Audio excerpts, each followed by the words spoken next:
da República, Paulo Gonet, contra os 8 acusados de fazer parte do chamado núcleo crucial, que, segundo a PGR, tramou o golpe. A abolição violenta do Estado Democrático de Direito, organização criminosa armada, dano qualificado, deterioração de patrimônio tombado e golpe de Estado.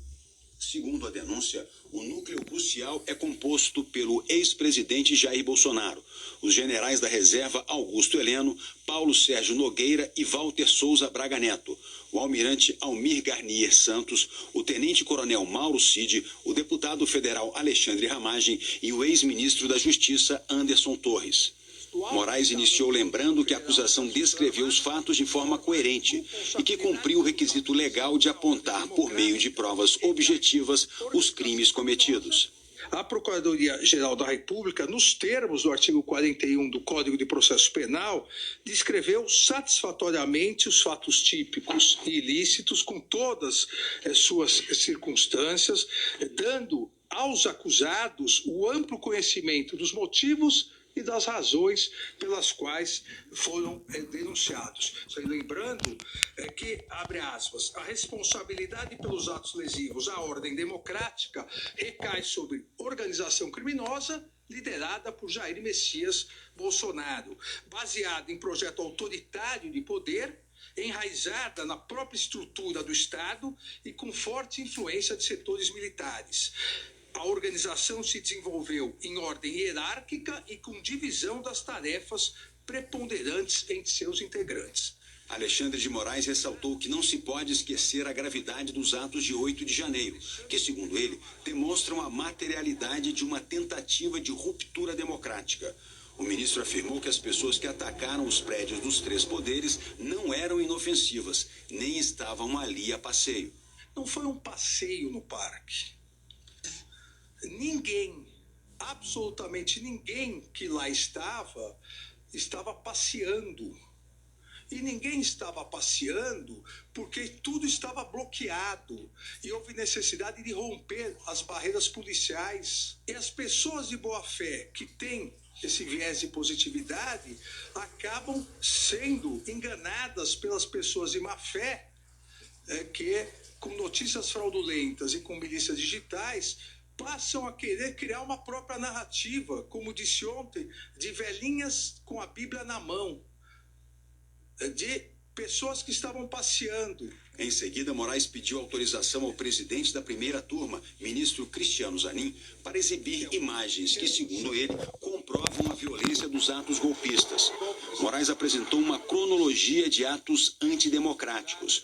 Mostrou o ataque à sede da Polícia Federal em 12 de dezembro de 2022, dia em que o presidente Lula e o vice, Geraldo Alckmin, foram diplomados.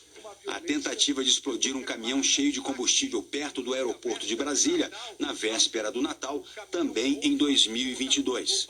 Imagens dos acampamentos em frente ao quartel-general do Exército em Brasília, com faixas defendendo a ruptura democrática. E os ataques golpistas de 8 de janeiro de 2023. Aqui, seguindo o que a Procuradoria-Geral denunciou, os acampamentos golpistas em que mais de 570 réus confessaram que queriam intervenção militar. Aqui, na sequência da denúncia, os atos violentíssimos de 12 de dezembro, no dia da diplomação do então presidente, do presidente e do vice-eleito. Se isso não é violência, o que seria uma violência? O absurdo de uma violência programada. Aqui, no dia véspera de Natal, a bomba, o caminhão-bomba, que colocaram uma bomba, se explodisse a bomba, centenas, se não milhares de pessoas morreriam. Vamos entrar e tomar o poder. E aqui o dia 8 de janeiro. Isso não é violência? As pessoas... Ninguém estava passeando. Havia uma barreira policial e todos invadiram, agredindo os policiais que jogavam, vejam, jogavam gás de pimenta. Nenhuma Bíblia é vista e nenhum batom é visto nesse momento. Agora, a depredação ao patrimônio público, o ataque à polícia é visto. Em seguida, Alexandre de Moraes passou a julgar a denúncia contra cada um dos acusados em ordem alfabética. Em todos os casos, ele rebateu argumentos apresentados ontem pelas defesas. Começou pelo ex-diretor-geral da ABIN e deputado do PL, Alexandre Ramagem. A denúncia aponta a existência de uma estrutura paralela dentro da agência para investigar adversários políticos e desacreditar as urnas eletrônicas, que serviria de base para o então presidente Jair Bolsonaro questionar o sistema eleitoral. O denunciado Alexandre Ramagem foi e há indícios que devem ser apurados durante a instrução penal, processual penal, que foi um dos responsáveis pela estruturação de uma ação conjunta com a finalidade de preparar uma narrativa a ser difundida pelo ex-presidente da República contra as urnas eletrônicas. Não há dúvida que há indícios fortes de autoria da participação de Alexandre Ramagem nessa organização criminosa que planejou e executou a tentativa de abolição do Estado Democrático de Direito e de golpe de Estado. O ex-comandante da Marinha, Almir Garnier. Moraes respondeu à defesa do almirante sobre o fato de a PGR deixar de fora da denúncia os ex-comandantes do Exército e da Aeronáutica, que também se reuniram com Bolsonaro. Quase houve um chamamento à autoria para trazer para a denúncia também os outros ex-comandantes militares. Mais ou menos assim, se o almirante Garnier foi denunciado, o ex-comandante do Exército e o ex-comandante da Aeronáutica também deveriam ser. Por que não foram? Porque não há, em momento algum, seja na investigação, seja como ficou apontado na denúncia, nenhum indício de autoria de ambos os comandantes, seja do Exército, seja da Aeronáutica. Mas há indícios suficientes de autoria em relação a Almir Garnier Santos. Enquanto mostrava o registro de entrada dos militares no Palácio da Alvorada para, segundo a PF, discutir a minuta do golpe, Moraes reforçou que não é normal esse tipo de conversa entre agentes do Estado. Apesar de algumas alegações, com todo o respeito, de que minutas de golpe são coisas normais que corriam pela internet, o ministro Flávio Dino até perguntou, né, onde estava essa minuta? Não, essa minuta corria entre autoridades, é como se fosse algo normal, todos darem um palpitinho na minuta de golpe, vamos melhorar aqui para o golpe ser um pouco melhor. Não é normal. É que o presidente, que acabou de perder uma eleição, se reúna com o comandante do Exército, o comandante da Marinha e ministro da Defesa para tratar de uma minuta de golpe. Ex-ministro da Justiça e ex-secretário de Segurança do DF, Anderson Torres. O relator afirmou que o acusado atuou com destaque na divulgação de informações falsas sobre as urnas eletrônicas. Moraes também citou o exemplo dado pela PGR sobre as operações da Polícia Rodoviária Federal durante o segundo turno das eleições, que dificultaram o trânsito de apoiadores de Lula. Isso também foi gravíssimo na interferência ilícita nas forças de segurança pública nas eleições de 2022, demonstrando indícios razoáveis que Anderson Gustavo Torres teve papel central na concretização do plano, com o objetivo da realização de um policiamento direcionado no segundo turno das eleições por parte da Polícia Rodoviária Federal, que está dentro da estrutura hierarquicamente subordinada ao ministro da Justiça. O general da reserva Augusto Heleno. Segundo o ministro, o então chefe do Gabinete de Segurança Institucional tinha conhecimento da minuta do golpe e ajudou a estruturar o sistema de desinformação das urnas eletrônicas. Moraes também citou uma declaração de Augusto Heleno durante uma reunião ministerial em julho de 2022 sobre a infiltração de agentes da ABIN em campanhas eleitorais.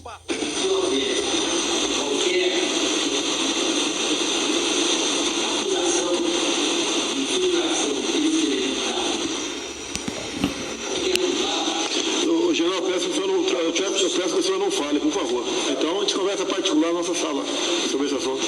O que porventura a BIM está fazendo? Então a gente conversa em particular na nossa sala lá sobre esse assunto. Qual assunto?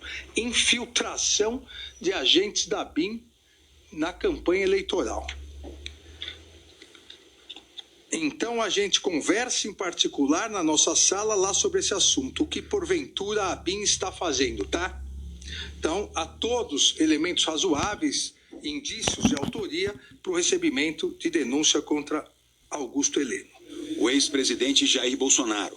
O relator afirmou que, ao contrário do que disse ontem o advogado de defesa, os autos apontam provas de que Bolsonaro foi o líder da organização criminosa e que a primeira etapa do plano golpista foi colocada em prática pelo ex-presidente ainda em 2021, quando ele passou a dar declarações para desacreditar as urnas eletrônicas e atacar o Supremo Tribunal Federal.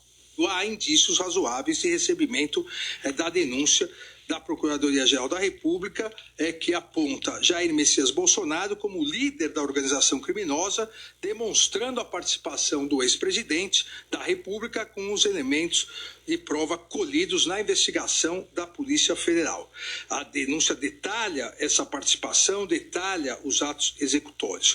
Em 2021, Jair Messias Bolsonaro começou a organizar uma estratégia para difundir notícias falsas sobre o sistema eleitoral brasileiro. O ministro lembrou, por exemplo, da participação do então presidente em uma manifestação com teor golpista em 7 de setembro de 2021.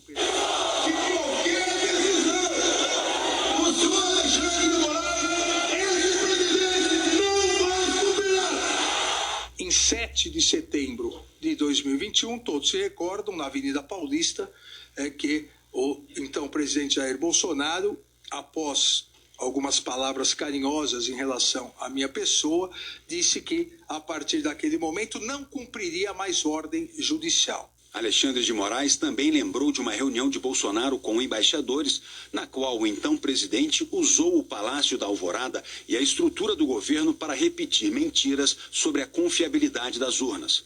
Por causa dessa reunião, o Tribunal Superior Eleitoral condenou o ex-presidente por abuso de poder político e uso indevido dos meios de comunicação e o tornou inelegível por 8 anos. Essa reunião, utilizando com desvio de finalidade os bens e serviços públicos, essa reunião foi transmitida também em live e divulgada nas redes sociais como uma reunião onde o presidente e os embaixadores estavam discutindo que há fraudes nas eleições brasileiras.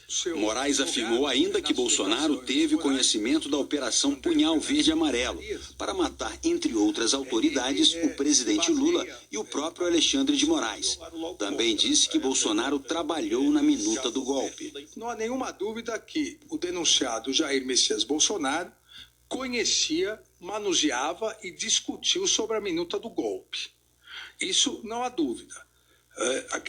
O fato, as interpretações sobre o fato vão ocorrer durante a instrução processual penal. Se ele analisou e não quis, se analisou e quis, isso será num juízo de culpabilidade. Tenente-Coronel Mauro Cid. Alexandre de Moraes foi sucinto. Disse que o militar confessou os crimes em depoimento de colaboração premiada. Ex-ministro da Defesa, Paulo Sérgio Nogueira. Alexandre de Moraes rebateu a defesa, que ontem afirmou não ter justa causa contra o militar. O relator disse que Paulo Sérgio teve contato e discutiu a minuta do golpe e que alterou, a pedido de Bolsonaro, o relatório do Ministério da Defesa para jogar dúvidas sobre a lisura das urnas eletrônicas. Essa missão dada pelo então presidente Jair Bolsonaro era comprovar a fraude às urnas. Essa comissão chegou a uma conclusão: não há nenhuma fraude, não houve nenhuma fraude, não houve nenhum indício, mero indício de fraude. O presidente Jair Bolsonaro proibiu, ou então ministro da Defesa, de apresentar essa conclusão ao Tribunal Superior Eleitoral. Sabemos que um general 4 estrelas, ministro da Defesa, ele poderia se recusar a cumprir uma ordem manifestamente ilegal do presidente da República. General da Reserva Braga Neto, ex-ministro da Defesa e da Casa Civil e candidato a vice na chapa liderada por Bolsonaro. O ministro descreveu como, segundo a PGR, o militar atuou para insuflar os movimentos golpistas. Também foi descrita a participação de Walter Souza Braga Neto na incitação de movimentos populares, e que eu acabei de dizer, aquele vídeo em que Walter, General Braga Neto, conversa com manifestantes em frente ao quartel e afirma para os mesmos terem esperança, porque ainda não havia terminado e algo iria acontecer. Moraes também lembrou a acusação da PGR sobre uma reunião golpista na casa de Braga Neto. Onde apresentou a minuta do golpe de Estado, tem os depoimentos, tem já o referenciamento. Pessoal, aí contra fatos não há argumentos. Então agora os bolsonaristas, ou os bolsonarentos como queira, não tem mais como ficar com mimimi dizendo que isso é tudo coisa do PT. Não. Os fatos estão aí. O Bolsonaro é réu. São mais 7 que são réus também. Réis. Acho que é isso. E hoje é um dos dias mais felizes da minha vida. Por quê? Porque até que enfim, a Constituição Federal foi seguida à risca e o golpismo no Brasil está sendo combatido. Salve Xandão! Eu também disse muitas vezes aqui no Brasil de Plantão que embarcar nessa aventura golpista não seria uma boa. Mas aqueles que embarcaram sabendo. Muito poucos embarcaram por falta de conhecimento, uma vez que a Constituição Federal tem que ser seguida à risca, porque ela é a mãe de todas as leis. Golpistas irão para a cadeia, muitos já estão, agora chegou a vez do Bolsonaro. Eu sou Heleno Coleto e você está no Brasil de Plantão. Agora é para comemorar. Bolsonaro réu certamente irá tomar café na Papuda ou em Bangu 8, em canequinha suja e fedida. Se inscreve no canal, curta, compartilhe os nossos vídeos, os nossos conteúdos e a gente volta a qualquer momento. Sem anistia, sem golpismo no Brasil. Yes!